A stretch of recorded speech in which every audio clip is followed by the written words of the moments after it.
अस्सलामुअलैकुम। उम्मीद है आप सब खैरियत से होंगे। आज जिस चीज़ के बारे में बात करने जा रहा हूँ सुपर एक्साइटमेंट चीज़ है। यकसर आपकी पूरी शख्सियत को ये चीज़ बदल के रख देती है, आपकी स्माइल बेहतरीन हो जाती है। अक्सर आपने देखा होगा कि सेलिब्रिटीज़ है, कुछ अर्सा पहले जब उनका कैरियर का स्टार्ट होता है तो बिल्कुल क्रुक्ड सी स्माइल होती है, अजीब से दांत होते हैं और मौजज़ाना तौर पर कुछ ऐसा होता है कि बेहतरीन किस्म की दांत उनके हो जाते हैं। तो वो यूज़ करते हैं विनियर्स। तो ये विनियर्स हैं क्या, इसका क्या प्रोसीजर है, किन लोगों के लिए ये सूटेबल है और कौन से ऐसे लोग हैं जिनको बिल्कुल भी विनियर यूज़ नहीं करने चाहिए, इन सारी चीज़ों के बारे में बात करेंगे आज। आइए शुरू करते हैं। शुरू करने से पहले अगर आपने चैनल सब्सक्राइब नहीं किया तो लाजमी चैनल को सब्सक्राइब कर लें।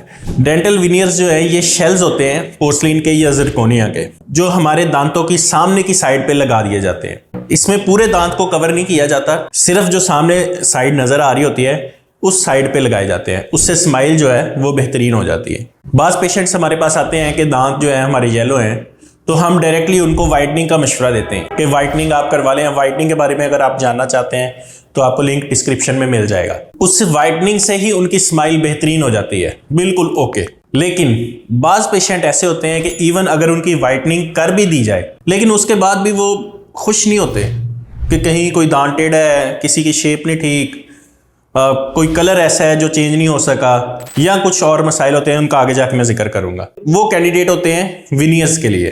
तो अगर हमसे कोई पूछे कि मुझे विनियर्स करवाना चाहिए या नहीं करवाना चाहिए, तो उसमें अगर बिल्कुल माइनर किस्म की अलाइनमेंट है, आप अपने दांतों के कलर से खुश नहीं है, उसकी शेप से खुश नहीं है या अलाइनमेंट से खुश नहीं है, तो विनियर्स आप ही के लिए है। अब मैं आपको बताऊंगा कि कौन से ऐसे लोग हैं जिनको विनियर्स बिल्कुल भी नहीं करवाने चाहिए।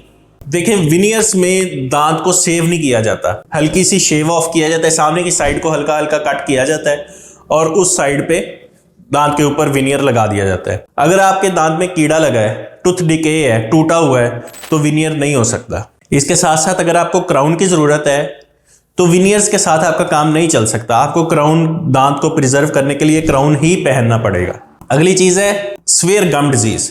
मसूड़े जो हैं वो बहुत ज़्यादा ख़राब हैं और गम रिसेशन हुई है, तो हम विनियर्स नहीं पहन सकते। यानी कि अगर हम विनियर्स बनाएंगे भी तो वो इतना लंबा विनियर बनेगा, यानी कि पूरे दांत को कवर करने के लिए, तो ये बिल्कुल भी एक अच्छा ऑप्शन नहीं है।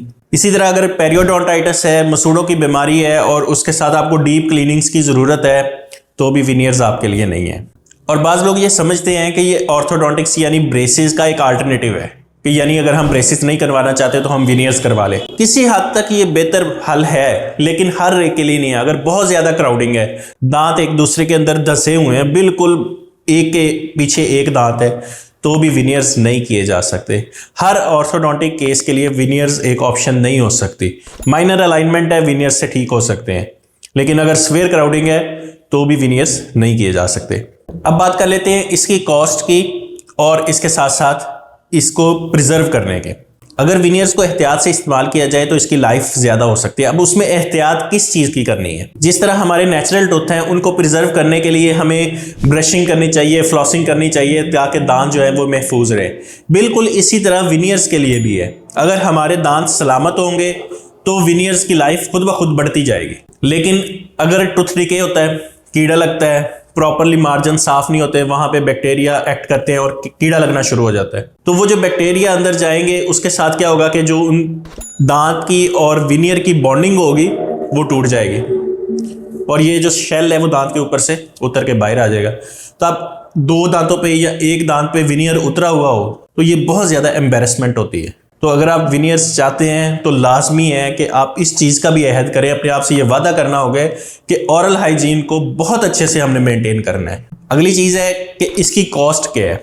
कॉस्ट जो है वो डिपेंड करता है, मैंने बहुत दफ़ा बताया है कि किसी भी प्रोसीजर की जो कॉस्ट है वो क्लिनिक की लोकेशन, डॉक्टर की एक्सपर्टीज़ और उसके साथ साथ जो क्लिनिकल इन्वायरमेंट है, किस लैब से हम काम करवा रहे हैं और किस मटेरियल का काम कर रहे हैं, इन चीज़ों पे डिपेंड करता है। जो विनियर्स हैं ये पोर्सलिन के भी बन सकते हैं, जिरकोनिया के भी बन सकते हैं। इन दोनों की कॉस्ट में फ़र्क है। नॉर्मली जो विनियर्स की कॉस्ट है वो 20,000 से तकरीबन शुरू होती है पर टूथ, और इसके साथ साथ जिस तरह का लैब या क्लिनिकल वर्क होगा उसके साथ इंक्रीज कर सकती है। नेक्स्ट वीडियो में हम बात करेंगे कि विनियर्स जो हैं इनका प्रोसीजर क्या है, किस प्रोसेस के थ्रू हम विनियर्स लगा सकते हैं और क्या इसका तरीकाकार है।